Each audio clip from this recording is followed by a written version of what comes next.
오늘 우리에게 주시는 하나님의 말씀은 로마서 8장 26절에서 27절까지의 말씀입니다. 이와 같이 성령도 우리의 연약함을 도우시나니 우리는 마땅히 기도할 바를 알지 못하나 오직 성령이 말할 수 없는 탄식으로 우리를 위하여 친히 간구하시느니라. 마음을 살피시는 이가 성령의 생각을 아시나니 이는 성령이 하나님의 뜻대로 성도를 위하여 간구하심이니라. 오늘은 어라이즈 샤인 설교 시리즈의 마지막입니다. 지난 2주 동안에 더 이상 쫓기고 도망치는 삶이 아니고 오히려 우리는 세상 속에서 세상이 두려워하는 존재다라고 첫 주에 말씀을 나눴어요. 그래서 베델로, 우리가 거하여야 할 곳 베델로 가자, 베델에 거하자 말씀을 나눴고, 지난주에는 세상을 이기기 위한 경건의 훈련과 그를 위한 경건의 훈련을 계속해서 날마다 이어갈 것에 대해서 말씀을 나눴습니다. 말씀을 훈련하고 말씀을 묵상하고 일상의 말씀이 있고 또 기도하는 습관을 통하여서 세상을 이겨나가자 말씀을 나눴습니다. 얼굴 표정들 보니까 처음 듣는 표정들 같으세요. 제가 당황스러운데 그런 말씀을 나눴어요. 오늘은 이제 죄에 대한 말씀을 여러분과 이제 나누려고 합니다. 죄를 어떻게 이기며 살 수 있을지 함께 고민하고 또 말씀을 통해서 우리가 확인했으면 좋겠어요. 여러분, 죄가 뭘까요? 흔히 세상에서 죄라고 말하면 도둑질하거나 폭행하거나 사기를 친다거나 그리고 어떤 성적인 범죄를 짓는 것과 같이 누군가에게 해를 입혔거나 질서를 깼거나 또 비윤리적인 행동을 이제 죄라고 합니다. 그런데 우리 눈에 꼭 이렇게 드러난 것만이 성경이 말하는 죄는 꼭 그런 것만이 죄가 아니죠. 말씀은 죄의 근본은 하나님을 나의 주인으로 모시기를 싫어하고 내 마음대로 내 정욕대로 살고 싶어하는 인간의 본성, 그것을 죄라고 말하고 있어요. 내가 주인 되어 살고 싶은 욕구인 것이죠. 하나님을 거부하고 불신하는 악한 본성, 거기서부터 시작된 모든 마음에 품은 죄, 생각으로 지은 죄, 행동으로 나타난 모든 것을 죄라고 합니다. 우리 모두, 여기에 앉아 계신 우리 모두 예외 없이 다 죄인이죠. 성경에 의인은 없나니 하나도 없다라고 말씀했어요. 우리 모두가 다 죄인입니다. 창세기 3장 말씀에 사람에게 어떻게 죄가 들어오게 되었는지 선악과 사건이 나옵니다. 뱀의 유혹에 넘어가서 먹음직도 하고 보암직도 한 그 열매를 먹었어요. 하나님이 모든 것이 너희에겐 가한데 한 가지만 하지 말아라. 그 손대지 말라고 일러둔 선악과를 아담과 하와가 먹은 것이죠. 그들이 선악과를 먹은 이유가 뭐였습니까? 하나님처럼 되고 싶어 하는 마음.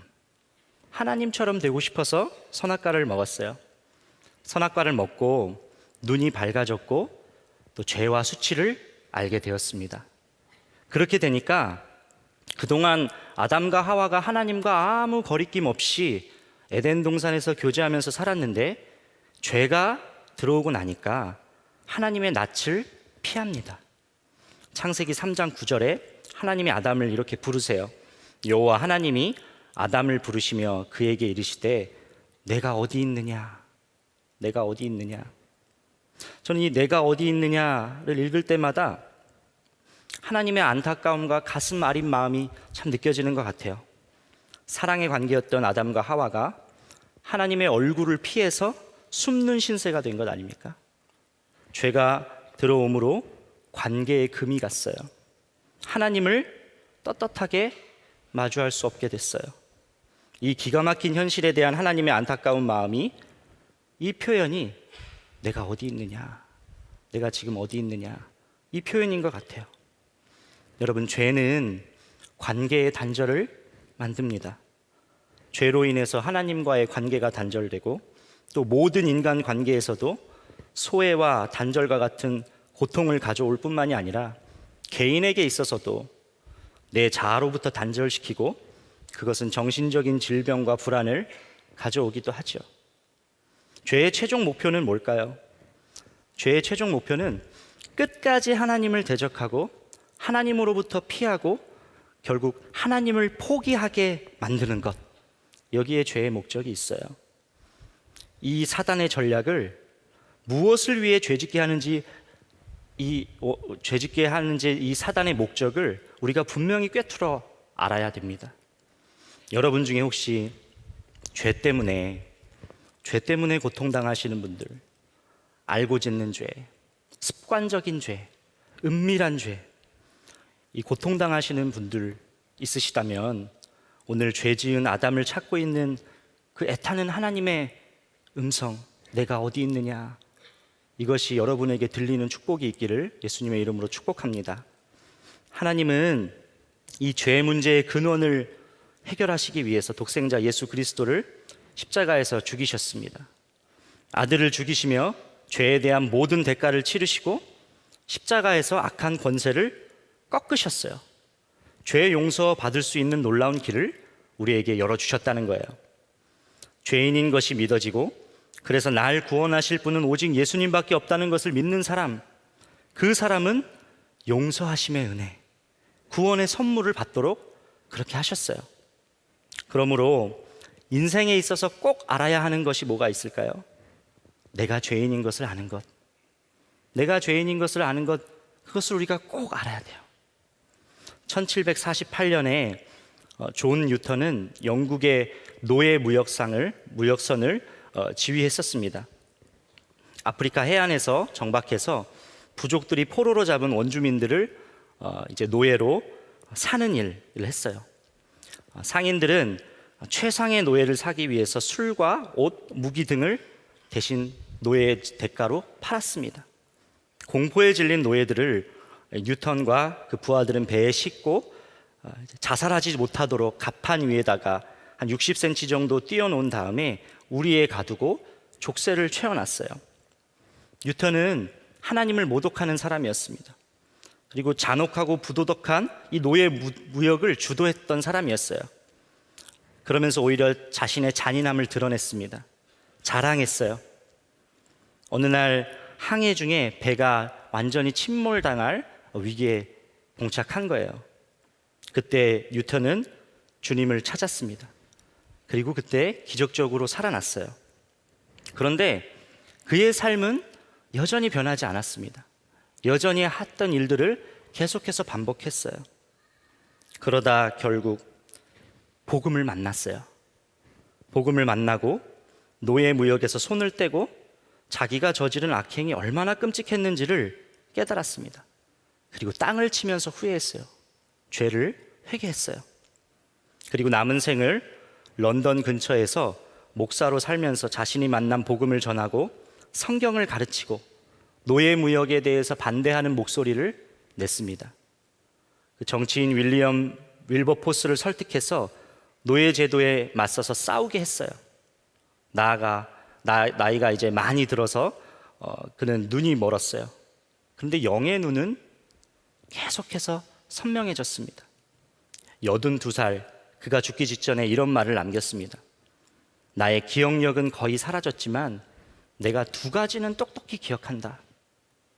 한 가지는 내가 천하의 죄인인 것이고 또 한 가지는 그리스도는 위대한 구주라는 것이다. 뉴턴은 참 많은 찬송을 썼습니다.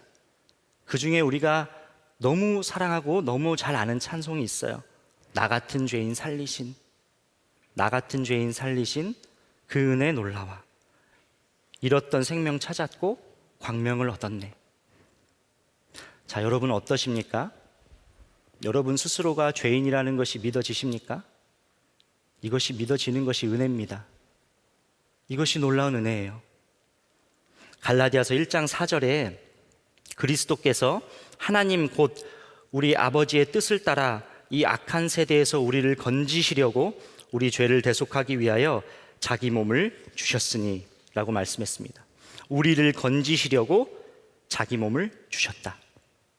여기서 이 건지신다는 표현은요, 우리 스스로는 벗어날 수 없는 상태, 어떤 가능성도 없는 상태를 말합니다. 그 의미를 포함하고 있어요. 아주 무능력한 상태라는 거예요.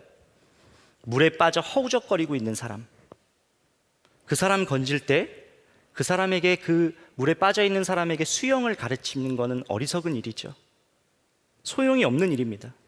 그 사람을 직접 구조할 수 있는 줄을 던지거나 아니면 수영을 할 줄 아는 사람이 들어가서 그 사람을 건져내는 것이 방법인 것이죠. 주님이 똑같이 이렇게 하셨어요. 우리 상태가 물속에서 그냥 내버려 두면 죽을 수밖에 없는 상태인데 주님이 이 땅으로 오셔서 우리를 건져주셨습니다. 직접 들어오셨어요. 살리기 위해 직접 이 땅에 오셔서 죄값을 치르시고 건져주셨습니다. 그래서 이제는 정죄함 당하지 않는다는 거예요.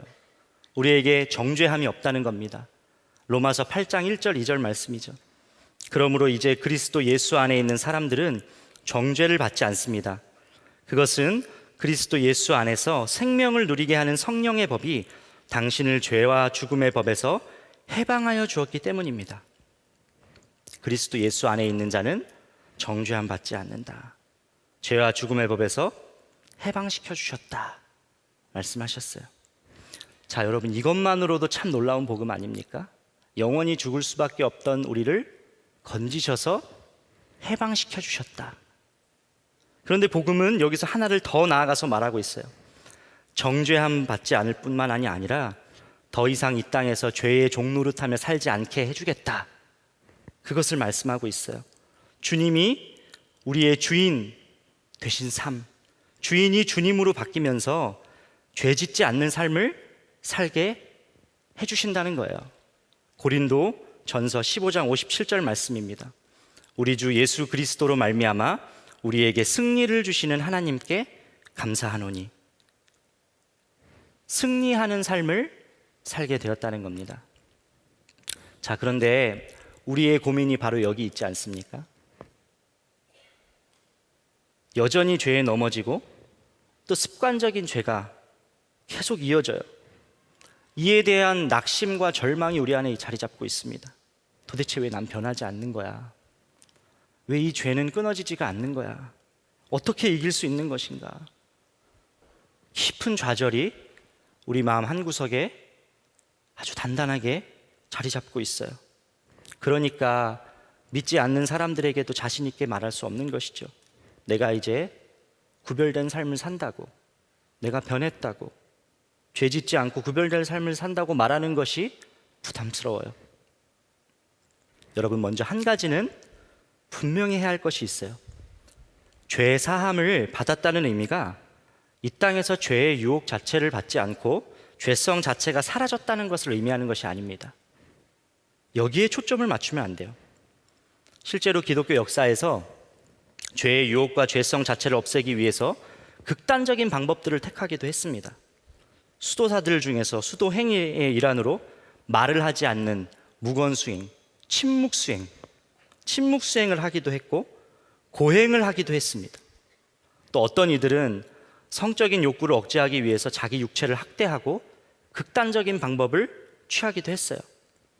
로마 카톨릭에서는 외형적인 노력과 자기 공로적인 행위, 율법의 의무들을 마치 죄를 이기기 위한 유일한 수단인 것처럼 말하기도 했습니다. 그런데 실제로 그렇게 한다고 해서 죄성이 없어졌나요? 오히려 그것이 남을 정죄하고 판단하는 율법이 되었고 또 왜곡된 형태로 나타나기도 했습니다. 사단의 유혹은요, 이 땅에 사는 끝날까지 계속해서 우리에게 늘 있습니다.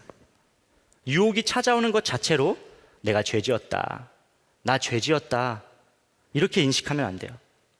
문제는 유혹에 내 마음을 뺏기는 것, 그 유혹을 마음에 품는 것, 그것이 죄예요.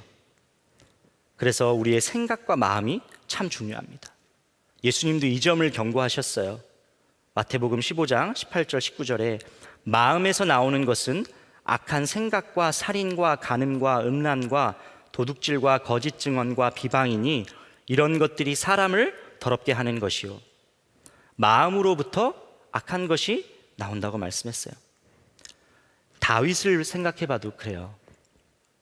다윗은 유혹에 넘어가서 우리아의 아내 밧세바를 범하게 됩니다.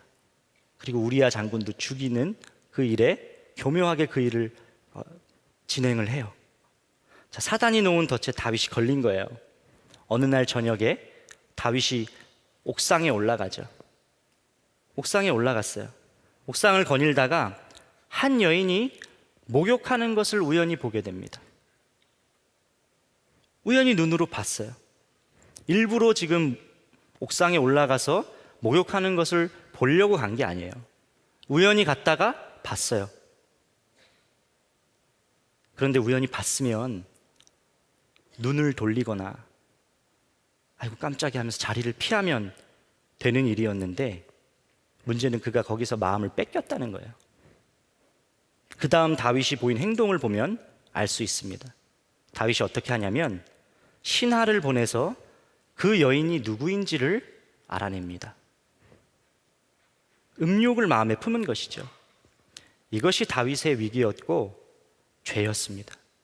마음에 품지 않으면 절대로 그렇게까지 바스바를 범하고 우리야 장군을 전쟁터에서 죽게 하는 그런 일을 할 수가 없어요. 여러분, 그러면 우는 사자처럼 날 넘어뜨리려고 하는 이 죄의 유혹을 어떻게 하면 이길 수 있을까요? 죄에 대한 깊은 연구를 했던 청교도 신학자, 17세기 청교도 신학자 존 오웬이라는 분이 계셨습니다. 이분이 죄를 이기는 방법에 대해서 이렇게 말했어요. 완악하고 교만하고 반항하며 불신적인 돌과 같은 마음을 제거하는 일은 일반적으로 죄를 죽이는 사역에 속한다. 성경은 이런 사역을 성령이 하신다고 말씀한다. 에스겔서 11장 19절, 내가 그들에게 한 마음을 주고 그 속에 새 영을 주며 그 몸에서 돌 같은 마음을 제거하고 부드러운 마음을 주어. 실로 이런 일은 성령에 의해서만 가능하며 다른 방법은 실패한다. 성령님이 죄를 이기게 해주신다는 겁니다. 오늘 여러분이 이 사실을 꼭 붙들기를 예수님의 이름으로 축복합니다. 성령님이 죄를 이기게 해주시려고 오셨어요. 스스로 힘으로 죄를 이겨낼 수 없는 일이어서 성령님을 보내주셨어요. 이 땅에 예수 그리스도께서 오셔서 죽으심으로 죄사함의 은혜를 허락해 주셨습니다. 그리고 우리 신분 자체를 죄의 종노릇하던 자에서 아들로 바꿔주셨어요. 부활하신 주님이 승천하시고 난 다음에 성령님을 보내주셨는데 그 성령님은 주님과 동행하며 살게 하기 위하여 죄를 이길 수 있도록 해주신다는 거예요. 그러니까 죄를 이길 수 있는 힘이 성령님께 있는 거예요. 우리에게 그러니까 필요한 것은 그 성령님을 믿고 성령께서 역사하실 것을 믿고 진심으로 갈망하는 거예요. 어떤 갈망이죠? 주님, 제가 정말 죄를 이기고 싶습니다. 내가 정말 죄를 이기고 싶습니다. 이 갈망이 우리에게 필요한 것입니다. 여러분, 어떤 죄로 힘들어 하십니까? 남을 판단하고 정죄하고 또 남보다 높이 서기 원하고 이 교만함, 그것 때문에 힘들어 하십니까? 아니면 끓어오르는 분노와 끊어지지 않는 음란 때문에 힘드십니까? 미워하고 원망하게 되는 모습 때문에 힘드십니까?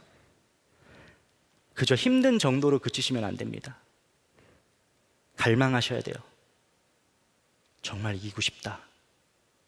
내가 이 죄를 정말 이기고 싶다. 갈망하셔야 됩니다. 그 갈망이 결국은 여러분을 완전히 죄에서 이기는 자리로 이끕니다. 이런 생각하실 수도 있을 것 같아요. 어차피 내 힘으로 이길 수 없는 일인데 그럼에도 이기고 싶다는 갈망이 왜 필요할까? 어차피 성령께서 일하시는 것 아닌가?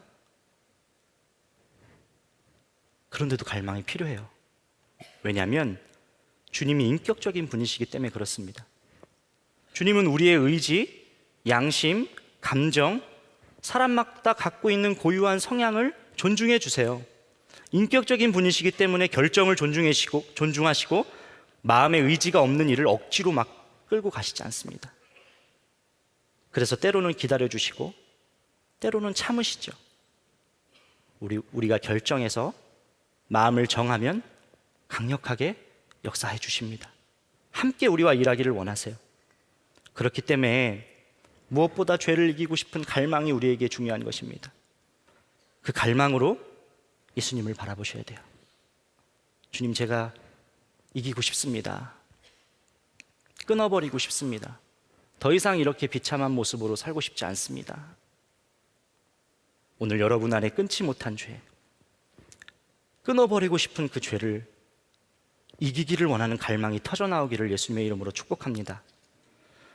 죄를 끊기 원하는 갈망을 갖고 초점을 주님께 맞추면 성령께서 역사하십니다. 성령께서는 우리가 예수님과 친밀히 동행하는 것을 도우시려고 오셨어요. 그래서 역사하십니다.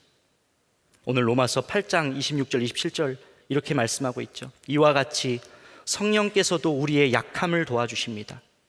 우리는 어떻게 기도해야 할지도 알지 못하지만 성령께서 친히 이루 다 말할 수 없는 탄식으로 우리를 대신하여 간구하여 주십니다. 사람의 마음을 꿰뚫어 보시는 하나님께서는 성령의 생각이 어떠한지를 아십니다. 성령께서 하나님의 뜻을 따라 성도를 대신하여 간구하시기 때문입니다. 어떠하신지를 다 아신다 그랬어요. 내 약함을 도우신다고 말씀하셨어요.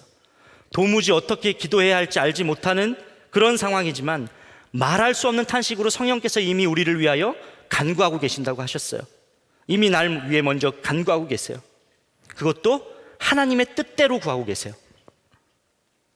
이길 수 있는 힘이 여기서 나오는 겁니다. 주님, 제 약함을 도와주십시오. 죄를 이기고 싶은데 제 방법으로는 늘 실패입니다. 힘을 주십시오. 날 여기서 구원해 주십시오. 성령님을 의지하여 주님께 부르짖는 겁니다. 죄에 대한 갈망을 갖고 예수님을 바라보면 알게 되는 것이 꼭 있는데, 나보다 더 죄가 끊어지기를 원하시는 하나님 아버지의 갈망을 알게 됩니다. 하나님 아버지의 사랑을 알게 돼요. 주님의 갈망과 사랑이 얼마나 크고 깊은지를 알게 됩니다.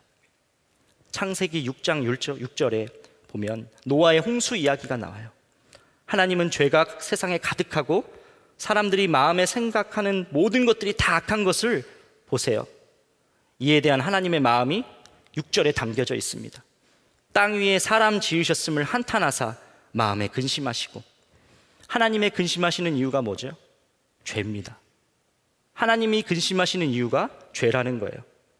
예수님께서도 예루살렘 성에 입성하시기 전에 성을 보셨어요. 그리고 우셨습니다. 예루살렘이 죄로 인하여서 무너질 것을 보시고 눈물 흘리셨다는 기록이 복음서에 나와요. 죄가 주님의 마음을 아프게 한다는 거죠. 죄 짓고 있는 자녀들, 죄에 허우적거리고 있는 자녀에 대한 주님의 마음은 눈물입니다. 그러니 자녀가 죄를 끊어내는 것을 얼마나 주께서 원하시고 갈망하시겠습니까? 국제 예수전도단에서 사역하시고 귀한 책을 여러 권 쓰신 플로이드 맥클랑 목사님, 이분이 자기 어린 딸이 거짓말을 부모에게 처음 한 것을 알고 큰 마음에 상심이 되었다고 합니다. 그래서 아내와 자녀 양육 관련 책을 여러 권 읽으면서 보통 이런 시기가 다 아이들이 거친다는 것을 알게 되었어요. 책에는 아이들에게 진실을 말해주는 것이 얼마나 중요한 것인지를 설명하라고 그렇게 책에서는 조언을 해줬습니다. 그래서 부부가 여러 방법을 시도했어요. 아이와 대화도 해보고, 또 말을 듣지 않으면 매질도 하고, 또 사실을 말하도록 부추겨주기도 했습니다. 조건을 걸고 타이르기도 했어요. 그런데 모든 게 다 안 됐어요. 헛된 일이었어요. 오히려 갈수록 딸의 거짓말의 강도가 점점 더 심해졌고, 부모도 지치고 그저 그냥 포기한 채 기도하기 시작했어요. 그러던 어느 날 아침에 하나님이 목사님에게 음성을 들려주시는데, 학교 가기 전에 너 딸이랑 산책을 좀 해라, 이런 음성을 주신 거예요. 그래서 말씀대로 딸아이를 데리고 걸어 나왔습니다. 걷다가 주님이 주시는 마음이 있어서 멈춰서서 딸에게 무릎을 꿇고 딸의 눈을 봤어요. 그리고 아주 부드럽게, 미샤야, 아빠는 너를 더 이상 믿지 못하겠다, 이렇게 말을 했어요. 그리고 그 다음 말을 꺼냈을 때 이 목사님의 눈에서 눈물이 계속 흘렀다고 합니다. 아빠가 자기 딸을 믿지 못한다는 건 아빠에겐 아주 슬픈 일이야. 우리 어떻게 하면 좋니? 딸아이가 아빠의 눈물을 보자 놀랐어요. 그리고 계속 아빠의 이야기를 들었어요. 아이가 처음으로 자기가 한 거짓말, 이 죄가 아빠와의 관계에 영향을 미칠 수 있다는 것을 알게 된 거예요. 어린아이가 진지한 표정으로 한참을 생각하다가 그 모습을 보고 목사님은 아무 이야기를 하지 않았다고 합니다. 학교 마친 후 딸아이를 만나기로 약속했어요. 그리고 그날 저녁 부부는 딸을 기다렸습니다. 이 딸 미샤가 목사님께 걸어오더니 울기 시작했어요. 아빠가 다시 나를 믿게 하려면 제가 어떻게 해야 돼요? 딸은 팔을 감싸 안고 울먹였습니다. 아빠 용서해 주세요. 목사님 부부는 딸아이의 눈물을 닦아주면서 말했어요. 우린 이미 널 용서했어. 그때 딸은 비로소 자기 죄가 얼마나 아빠를 상심하게 했는지 깨달았고 그 후 거짓말하는 버릇이 고쳐졌다고 합니다. 여러분, 아버지의 시선으로 자녀의 죄를 보고 악함을 보면요, 그 마음은 아픔 그 자체입니다. 예수님도 그러세요. 주님과의 관계에 깊은 영향을 미치는 것을 끔찍히도 싫어하십니다. 십자가에서 생명을 주시면서 하나님과 막힌 담을 허무셨는데 다시 그것을 쌓아 올리는 것과 같은 일을 한다고 하면 얼마나 이게 기가 막힌 일이겠습니까? 주님의 시선으로 죄를 보는 눈이 우리에게 필요합니다. 그렇게 주님을 의식하는 거예요. 주님이라면 어떻게 하실까?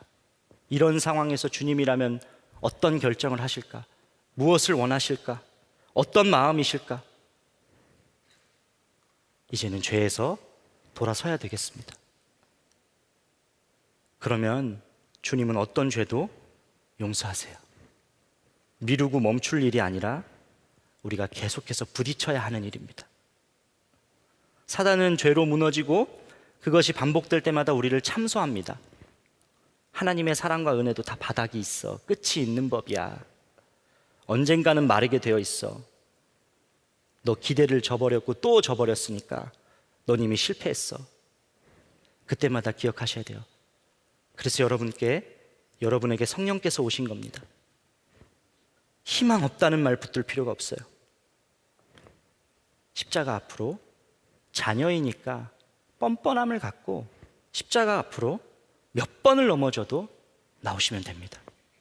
나는 또 실패했지만 아무런 가능성 없고 나는 여전히 약한 존재지만 하나님은 그런 나를 여전히 사랑하신다.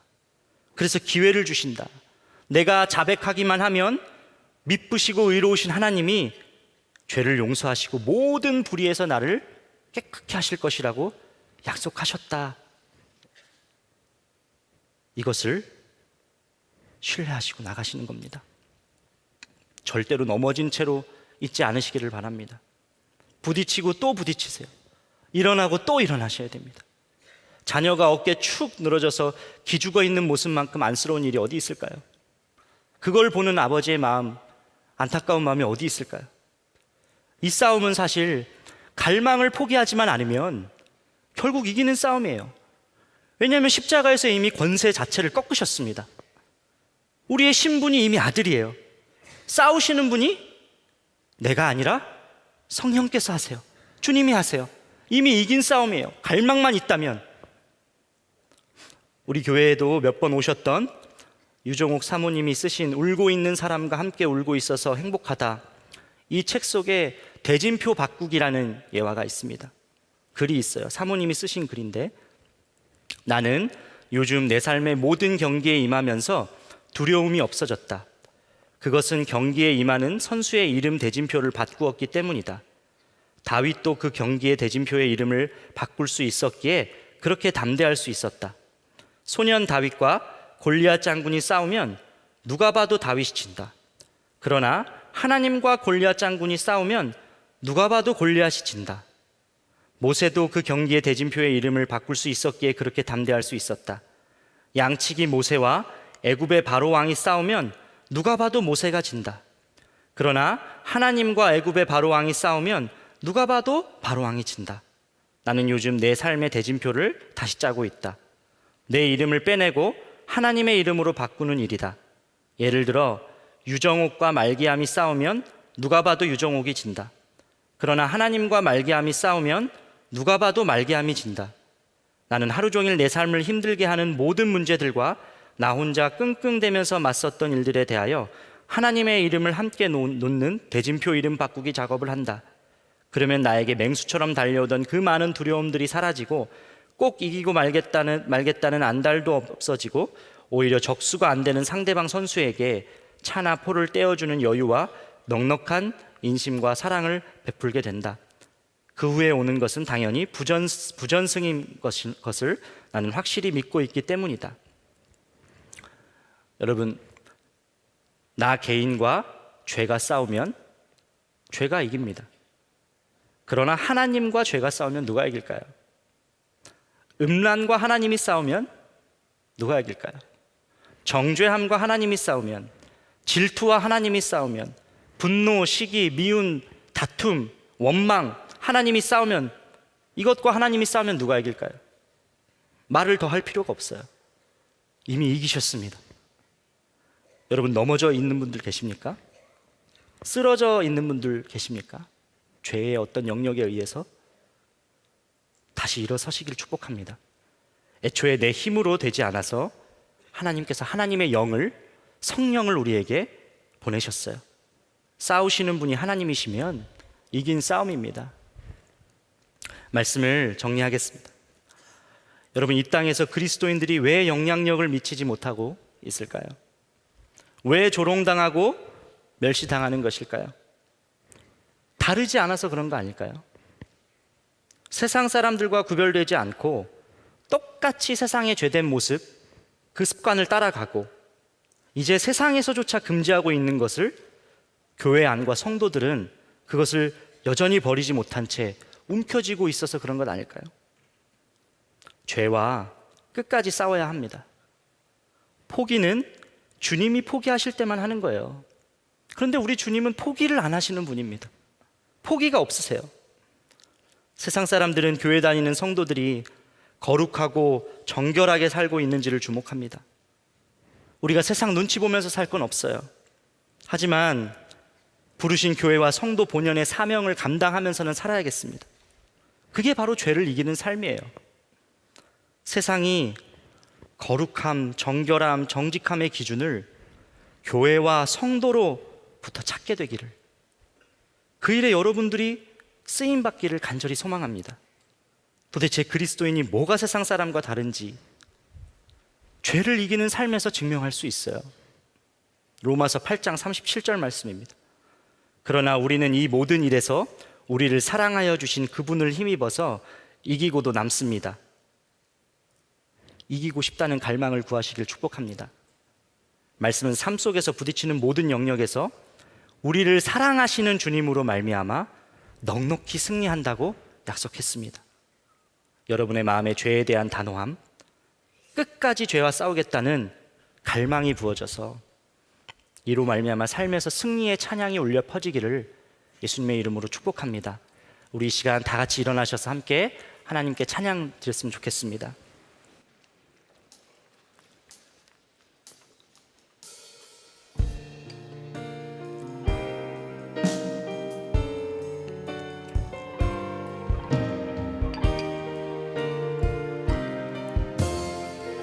허무한 시절 지날 때,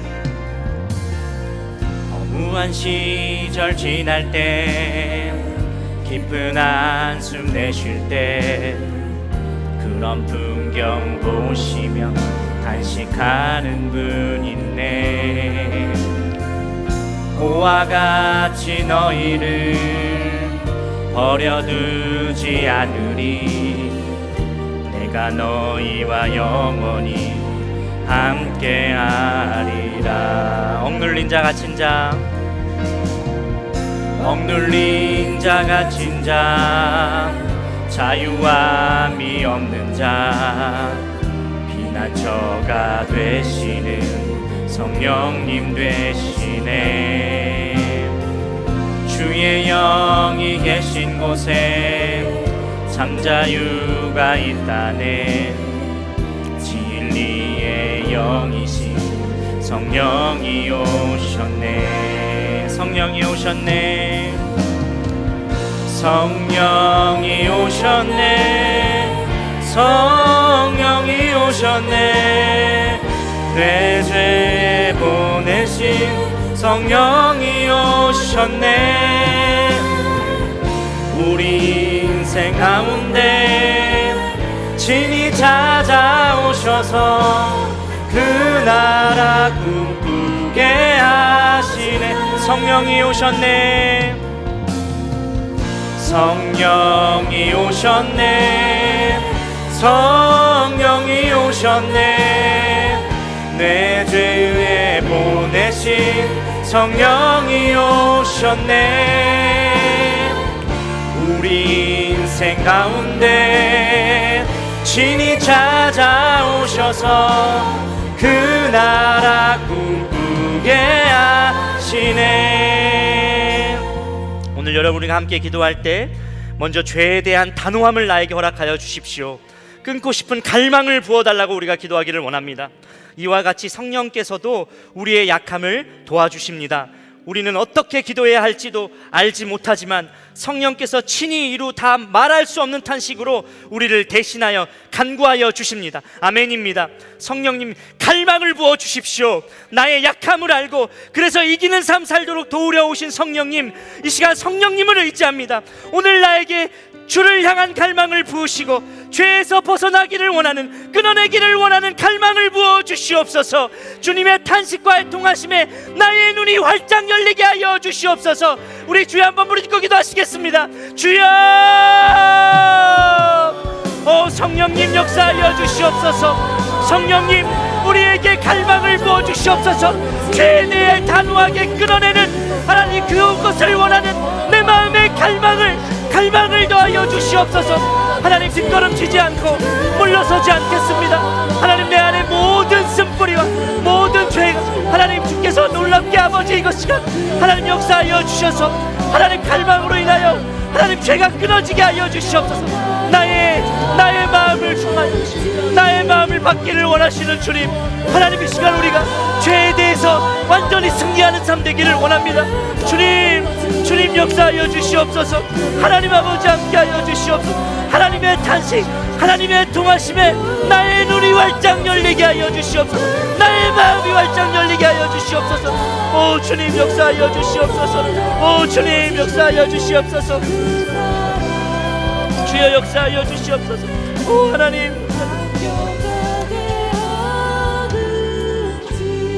우리가 한 번 더 기도하기를 원하는데 날 괴롭히는 죄를 끊어내기를 위한 우리가 이 시간 기도를 하기 원합니다. 먼저는 우리가 한 가지 분명히 믿고 기도해야 됩니다. 죄를 고백하면 주님은 용서하십니다. 주님 나를 용서하시는 분이시지, 날 사랑하셔서 용서하시는 분이시지 외면하는 분 아니십니다. 날 사랑하셔서 용서하기를 작정하셔서 십자가 지셨고 피 흘려 주셨습니다. 용서를 베푸시는 주님, 오늘 이 믿음이 흔들리지 않게 하여 주시옵소서. 그리고 이 믿음 갖고 우리가 죄를 들고 십자가에 못 박는 기도를 하십시다. 주님을 아버지라고 믿지 못하는 불신이 떠나가게 하여 주시옵소서. 남을 정죄하고 판단하는 교만이 떠나가게 하여 주옵소서. 음란이 끊어지게 하여 주시옵소서.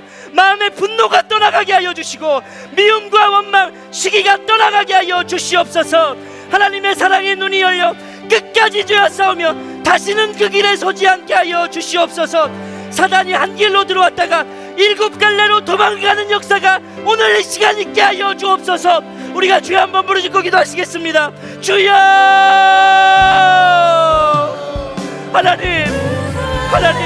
하나님의 사랑이 믿어지게 하여 주십시오.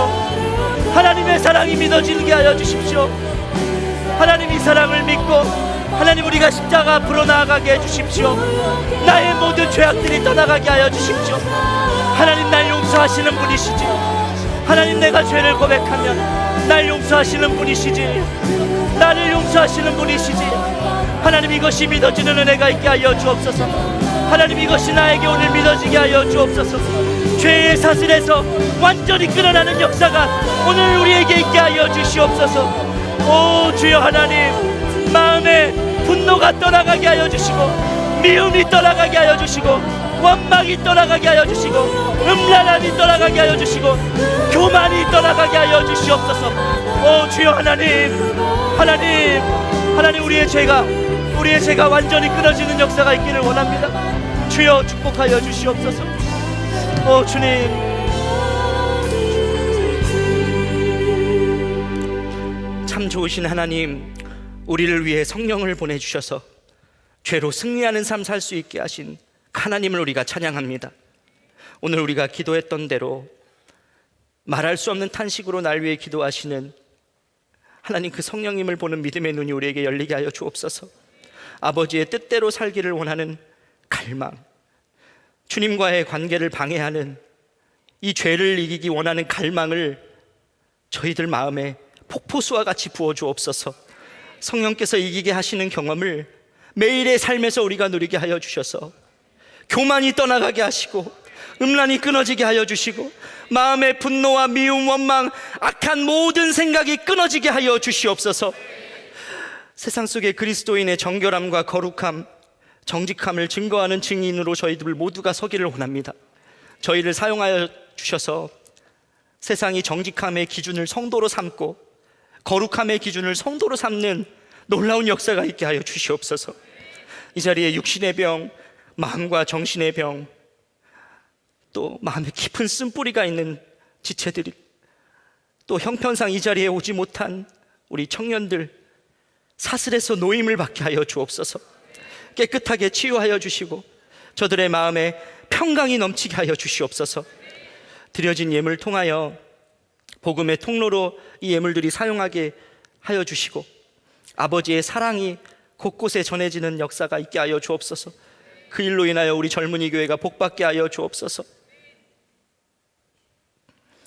주 예수 그리스도의 크신 은혜와 아버지 하나님의 놀라우신 사랑과 말할 수 없는 탄식으로, 애통하심으로 내주 역사하시는 성령 하나님의 교통하심이, 죄로부터 자유를 얻기를 갈망하는 성도들, 사랑하는 주의 청년들, 끝까지 죄와 싸우기를 결단하는 모든 청년들 위해 지금부터 영원까지 함께 하시기를 간절히 축원하옵나이다. 아멘.